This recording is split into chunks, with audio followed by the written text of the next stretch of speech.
आलोचना उन्हीं लोगों ने की थी जो लोग कौम के गद्दार थे। अफसोस की बात है, ईद पे ऐसा क्यों नहीं? भाई सेक्युलर देश है ना, इसमें तो हर एक की हिस्सेदारी है। आप सल्लल्लाहु अलैहि वसल्लम की शान में गुस्ताखी होती है तो कोई बाहर नहीं आता, खाली बस वो जाके एक कलेक्टर को आ जाते हैं कि हम लोग इस पे एक्शन होनी चाहिए। और जब राहुल गांधी पे होता है कुछ तो रोड पे आके राहुल गांधी जी जिंदाबाद। और जो लोग असेंबली में आते जब वो एमएलए होते, जब कौम की बात नहीं करते, और जब एमएलए होते नहीं है उस टाइम पे कौम की बात करते। बस हमें जाके भाजपा को हराना है, ये जो मानसिकता है। यकीनन हमें भाजपा को हराना है, लेकिन हमारी हिस्सेदारी भी हमको चाहिए। कांग्रेस के लिए भी जो मुस्लिमों में दिलचस्पी थी, सॉफ्ट कॉर्नर था, वो है नहीं। आम आदमी पार्टी ने लास्ट टाइम में 35 एमएलए सीट कांग्रेस को हराई थी, लेकिन उसे कोई भी टीम बात नहीं करता। आबादी के हिसाब से सियासी हिस्सेदारी, इसे कहते हुए कई जलसों में मैंने और आपने सभी ने सुना होगा, लेकिन आबादी के हिसाब से मुस्लिमों की गुजरात में सियासी हिस्सेदारी शून्य कहा जाए तो गलत नहीं होगा, क्योंकि गुजरात में सिर्फ और सिर्फ एक मुस्लिम विधायक है जो विधानसभा में मुस्लिमों के दबे कुचले आवाज को उठाने की कोशिश करता है। लेकिन सवाल यह है कि मुस्लिमों के सियासी रहनुमाई को, सियासी हिस्सेदारी को कैसे बढ़ाया जा सकता है। इस वक्त हमारे साथ में एमआईएम पार्टी के एक सदस्य हैं आहत खान पठान, उनसे ही बातचीत करते हैं। आज भाई, मैंने जैसे पहले ही कहा कि सियासी हिस्सेदारी बढ़ाने की मांग अक्सर सुना गया है, लेकिन अमली जामा नहीं पहनाया जा सकता है। इसके पीछे की वजह क्या है? देखिए आरिफ भाई, सबसे पहली बात तो ये है कि भारतीय जनता पार्टी से तो आप उम्मीद कर ही नहीं सकते कि वो लोग एक भी मुस्लिम को कैंडिडेट ही नहीं बनाते, तो वहाँ की तो बात ही नहीं हो सकती। उसके बाद वो कॉल जो सेक्युलर पार्टीज है, वो लोग हमारी हिस्सेदारी के मुताबिक हमारे को कैंडिडेट बनाती नहीं। हम लोग यहाँ 10% है, 182 में से 10% के हिसाब से 18 तो हमें मिलनी चाहिए। लेकिन कांग्रेस ने लास्ट टाइम में 5 या 6 शायद एमएलए कैंडिडेट बनाए थे, और उनको वोट भी बहुत अच्छे मतलब मिले थे। मार्जिन एकदम तो कम ही था, लेकिन हमें सेक्युलर पार्टियां इंसाफ वो नहीं करती, बाकी लोगों से तो उम्मीद क्या है। और जो ऑप्शन बन गया था उनको ये टीम, बी टीम, सी टीम, ए से लेके जेड तक सब उल दिया जाता है कि ये ए टीम के इंसान है, जेड टीम के आदमी है। तो इसीलिए वो हिस्सेदारी हमें मिल नहीं पाती। अगर हमें ऑप्शन ऐसे बाकी सारे महाराष्ट्र स्टेट है और स्टेट है जहाँ ज्यादा पॉलिटिकल पार्टीज है, वहां पे हिस्सेदारी जो हमारे 8-10 एमएलए भी आ जाते हैं, इसलिए कि ज्यादा पॉलिटिकल पार्टीज है। यहाँ पे कांग्रेस है, बीजेपी, और कोई आता है तो ए टीम, बी टीम, सी टीम। आम आदमी पार्टी ने लास्ट टाइम में 35 एमएलए सीट कांग्रेस को हराई थी, लेकिन उसे कोई भी टीम बात नहीं करता। हरियाणा के अंदर अखिलेश जाके कंटेस्ट करते, उनको कोई बी टीम नहीं बोलता। महाराष्ट्र के इलेक्शन में आजाद समाज करके एएसपी है, उसने 250 कैंडिडेट दिया, 180 दिए कैंडिडेट, एक भी एमएलए भी नहीं आएगा उनका। और मेरे हिसाब से कहीं भी तो 5000 वोट से ज्यादा वो लाएंगे नहीं, लेकिन उन्हें कोई ABCD टीम नहीं कहेगा। क्यों? कि वो नॉन मुस्लिम। जैसे ही कोई मुसलमान हिस्सेदारी की बात करता है, वो ABCD टीम बन जाता है। इसका यही बात के वजह से हमारी रिप्रेजेंटेशन का पेनिट्रेशन हो नहीं पा रहा। गुजरात में देखा जाए, एक वक्त ऐसा था जब 12 से 15 मुस्लिम विधायक हुआ करते हैं। वो एक दौर था। जो इतिहास के जानकार हैं वो बताते हैं कि भाई कालूपुर से भी एमएलए होते थे, दरियापुर से एमएलए होते थे, जमालपुर से होते थे, लेकिन आज सिर्फ और सिर्फ एक एमएलए है। उस इतिहास को आप कैसे देखते हैं? क्या उसे दोहराया जा सकता है? इतिहास को एक चीज तो मानना पड़ेगा आपको और मेरे को, कि बीजेपी की, आरएसएस की, ये जो हमारा स्टेट है वो तो लेबोरेटरी है। ये लोग सब टेस्टिंग करते हैं, और ज्यादातर लोगों का माइंड हाईजेक हो गया है। गोबर भक्त, मतलब कि सेक्युलर पार्टी में से भी अगर मुसलमान होगा उसे वोट नहीं मिलते, ये हकीकत है। आप मानो, आप जाके स्पीच में बोलो, जलसे में बोलो, लेकिन ज्यादातर सेक्युलर जो वोट था वो अब है नहीं। ये हकीकत है, चाहे कोई माने ना माने। जैसे ही अगर कांग्रेस से भी कोई मुस्लिम कैंडिडेट है उसको नॉन मुस्लिम, अफसोस की बात है, डालता नहीं है। अगर डाल दिया तो 1, 1.5, 2, 3 हजार, उसका कोई मायने रखता नहीं है। और ये क्या बात है, और मुस्लिम भी कांग्रेस से नाराज इसलिए है, जो कांग्रेस हमारे माइनॉरिटीज के इश्यू खुल के बोलने चाहिए, वो कोई खुल के बात ही नहीं रखता, गोल मटोल बातें होती है। इसीलिए कांग्रेस के लिए भी जो मुस्लिमों में दिलचस्पी थी, सॉफ्ट कॉर्नर था, वो है नहीं। जिस स्टेट में भी कांग्रेस का मुतबादिल ऑप्शन आया है, वहां पे मुस्लिमों ने वोट डाला है। उत्तर प्रदेश की बात ले लो तो एसपी को डालते हैं, बिहार की बात ले लो तो आरजेडी को डालते हैं। कांग्रेस भी खुल के मुस्लिमों की बात को एड्रेस नहीं कर पा रही है, ये भी बहुत भारी कंसर्न है।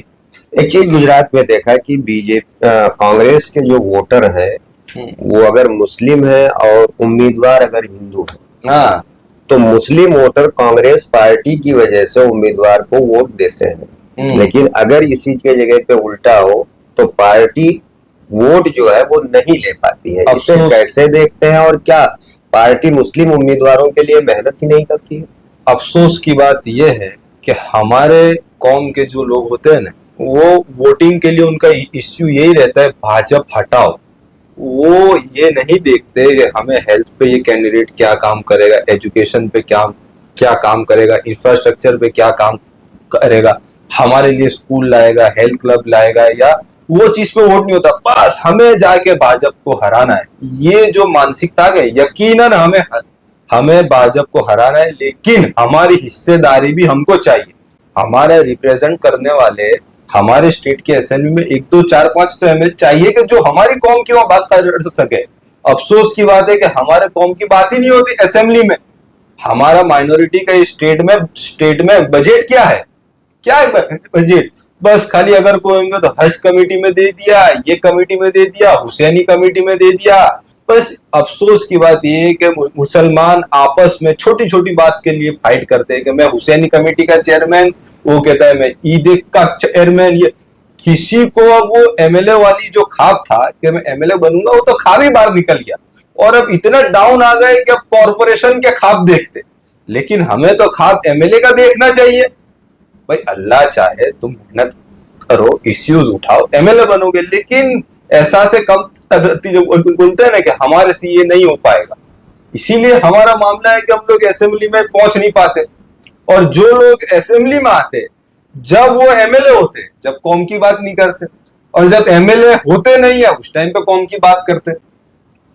आपको क्या लगता है कि इसकी वजह से पूरे समाज को कितना नुकसान पहुंचा? बहुत ज्यादा नुकसान है भाई। कहीं मॉब लिंचिंग हो गई, आप सल्लल्लाहु अलैहि वसल्लम की शान में गुस्ताखी हो गई, या कोई इश्यू आएगा तो कोई बात करने वाला ही नहीं है।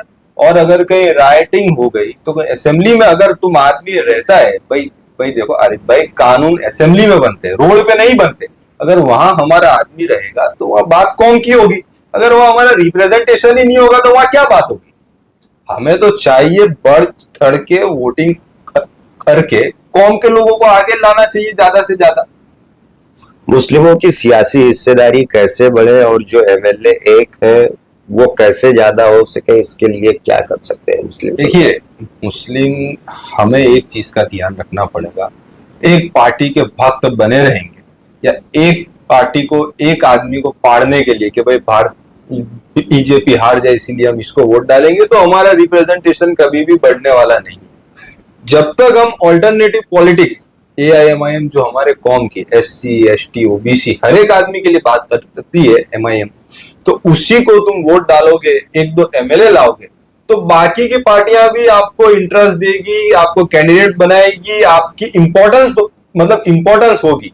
अगर आप ऑल्टरनेटिव को भी पाड़ दोगे, ऑल्टरनेटिव का भी एंड ला दोगे, तो कांग्रेस में तुम्हारी कोई अहमियत रहेगी। ऐसे एएमसी के वॉर्ड है, अरे भाई अफसोस की बात ये है, एएमसी के ऐसे वॉर्ड है जहां 80-90% है, वहां भी कांग्रेस इतने सारे कैंडिडेट्स को वादा कर देती है, फिर उनके पीछे पीछे 5 साल तक घुमाती है, फिर उनसे खाने मंगाते हैं। भाई साहब कैंपेन में गए तो घर पे खाना लेके जाना, उनके पीछे पीछे घूमना। मतलब अब ये बात तो एक तो हो गई कि तुम्हारे कोई पार्टी में से उम्मीदवार बनना है तो चमचागिरी चालू। और अफसोस की बात, नॉन मुस्लिम की बात नहीं है। भाई कौन तय करेगा? भरत भाई तय करेंगे कि यहाँ कौन उम्मीदवार है, कौन तय करेगा, गोहिल भाई तय करेंगे, यहाँ कौन तय करेगा, तो चावड़ा भाई तय करेंगे। अरे भाई तुम्हारा वार्ड है, जहाँ तुम्हारे लोग है, जहाँ आप लोगों के काम करना है, जहाँ उनका कोई एग्जिस्टेंस नहीं है, उसमें भी उनके पीछे घूमना, फिर बाद में वो कोई कैंडिडेट बनाए, फिर उसके बाद आपस में कलकलाए। मतलब जहां भी माइनॉरिटी के लोग 80-90% है, वहां खुद की वॉइस ही होनी चाहिए। नहीं, आपको रोक रहा हूँ। आपको लगता है कि जब एक उम्मीदवार जाता है और वो खास तौर से मुस्लिम समुदाय से हो, तो मुस्लिमों का नेता नहीं, लेकिन जब जीत के हो जाता है तो वो पार्टी का नेता हो? हाँ, वो हकीकत है, वो तो हकीकत है। आप सल्लल्लाहु अलैहि वसल्लम की शान में गुस्ताखी होती है तो कोई बाहर नहीं आता, खाली बस वो जाके एक कलेक्टर को आ जाते हैं कि हम लोग इस पे एक्शन होनी चाहिए। और जब राहुल गांधी पे होता है कुछ, तो रोड पे आके राहुल गांधी जी जिंदाबाद, राहुल गांधी। अरे भाई, हमारे लिए आप सल्लल्लाहु अलैहि वसल्लम तो पहले है।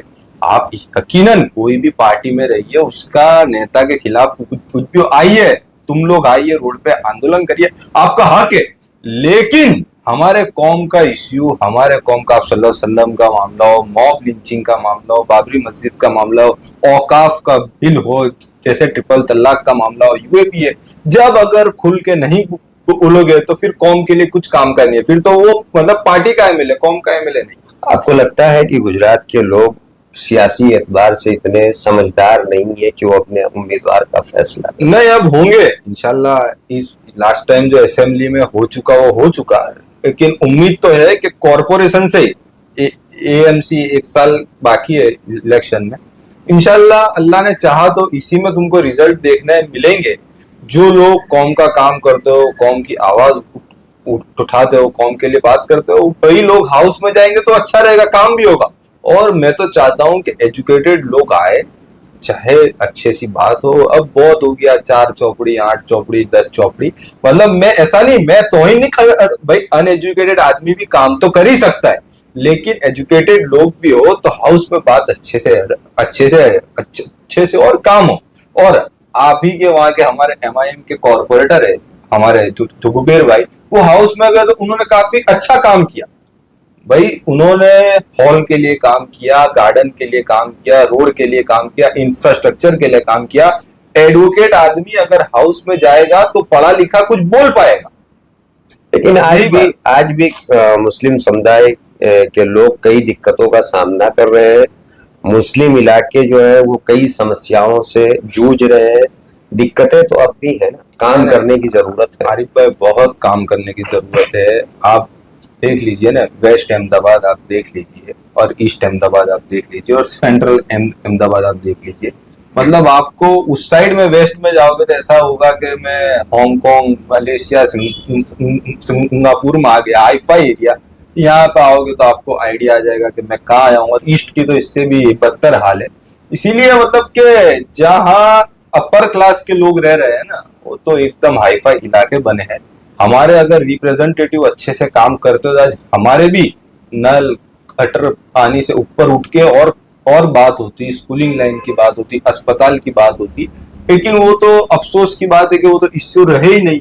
बस हमें क्या है, कॉर्पोरेटर आया भाई, हमारे घर में पानी नहीं आता भाई, हमारे यहाँ से नल में से ये हो रहा है, वो हो रहा है, हमारे यहाँ रोड नहीं है भाई। ये तो अगर जागरूक नागरिक है वो तो खुद ही उसका सॉल्व मामला कर सकता है, इसमें कॉर्पोरेटर का कोई काम नहीं है। आपको कैसे तस्वीर बदल सकती है? जो आपने बताया कि तस्वीर अहमदाबाद की 3 अलग अलग, हाँ, कैसे बदल सकती?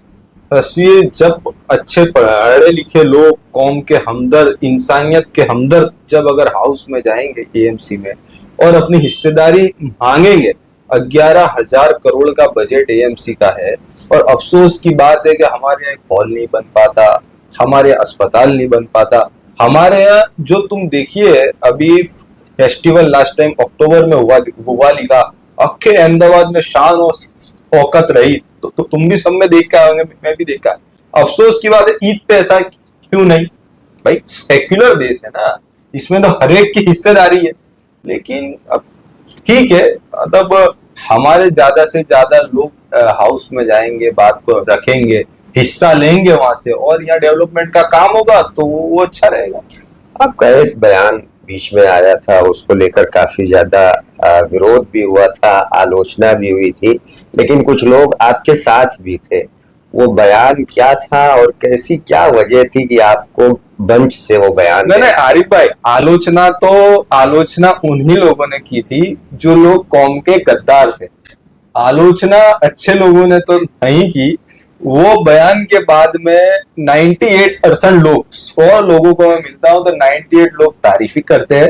जो 2% लोग हैं, जो बातमीदार है, मुखबिर है, कौम को नुकसान करना चाहते हैं, उनका एम ही ये है कि कौम मतलब के डर के रहे, खौफ करके रहे, उन्हीं उन्हीं उन्हीं उन्हीं लोगों को अफसोस था और वही लोग आलोचना कर रहे थे।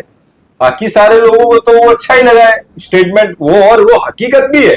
चाहे किसी भी पॉलिटिकल पार्टी के आदमी से आप करोगे ना बात, तो वो क्या कहेगा कि ये बात में हकीकत है। चाहे कांग्रेस का ले लो, कि एसपी का ले लो, या एसडीपीआई का ले लो, या एमआईएम का ले लो, कोई भी पार्टी के इंसान से जब आप करोगे ना बात, जब लोग, या एक्टिविस्ट से ले लो, जो लोग कौम के लिए बात करते हैं, आवाज उठाते हैं, उन लोगों को ये सामना करना ही पड़ता है। और ये लोग बातमीदार है, जो मुखबिर है ना, वो लोग जो आदमी पे अत्याचार हुआ होता है उसको कंप्लेन नहीं करने देते, और उसको जात जात की बातें करते हैं कि तुम अगर कंप्लेन करोगे ना तो साहब ये कर देंगे, साहब वो कर देंगे, आपका नुकसान हो जाएगा, आपका ये हो जाएगा। मतलब वो हकीकत है। और मैं तो चाहता हूं कि ऐसे, जैसे प्लेटफॉर्म जो था एमसीसी का, ऐसे प्लेटफॉर्म से ये इश्यू पे एड्रेस होना ही चाहिए। एक आखिरी सवाल, किस तरीके से आने वाले दिनों में जब विधानसभा चुनाव भी आने वाला है और कॉरपोरेशन का चुनाव आने वाला है, मुस्लिमों के लिए एमआईएम कैसे एक अच्छी विकल्प साबित हो सकती है? नहीं, मुसलमानों के, देखिए महाराष्ट्र इलेक्शन का रिजल्ट आएगा ना, उसके बाद आपको एमआईएम में काफी सारे लोग भी ज्वाइंट होंगे, इलेक्ट्रीफाइंग मतलब एटमोस्फियर बन जाएगा। क्योंकि अब तो ऑल्टरनेटिव चाहिए ही चाहिए। और जो बी टीम का मामला था, जो ABCDEFG सब टीम, वो सब अब है ना आरोप लोग मानते नहीं। और जो ऐसे कांग्रेस के भी लोगों से अगर आप बात करोगे ना, तो वो भी क्या कहेंगे कि बैरिस्टर असदुद्दीन ओवैसी ऐसा लीडर पार्लियामेंट में कोई नहीं है। चाहे कांग्रेस का आप लीडर ले लो या कोई भी, तो लोगों को स्लो बात तो पहुंच रही है कि हमारे लिए हक की आवाज तो बैरिस्टर असदुद्दीन ओवैसी है। तो इंशाल्लाह कॉर्पोरेशन और असेंबली में तुम्हें रिजल्ट बहुत अच्छे देखने मिलेंगे। गुजरात में 10% मुस्लिमों की आबादी है, बावजूद इसके ना तो इस राज्य में अल्पसंख्यक मंत्रालय है, ना ही मंत्री। ऐसे में सवाल ये उठता है कि इतनी बड़ी आबादी की आवाज को सदन में एक ही सदस्य कैसे उठाएगा और उस आवाज को मंत्रालय या मंत्री कैसे सुनेगा? ऐसे में एक ही जवाब है कि गुजरात के लोग अपने सियासी रहनुमाई को बढ़ाए। अगर सियासी रहनुमाई बढ़ेगी तो एक दिन ऐसा भी आएगा जब आपके मुद्दे पर सदन में बात होगी और बहस होगी, उसके बाद आपको बजट भी आवंटित किया जाएगा। अगर सियासी रहनुमाई को नहीं बढ़ाया गया तो वही ढाल के 3 पात ही नजर आएंगे।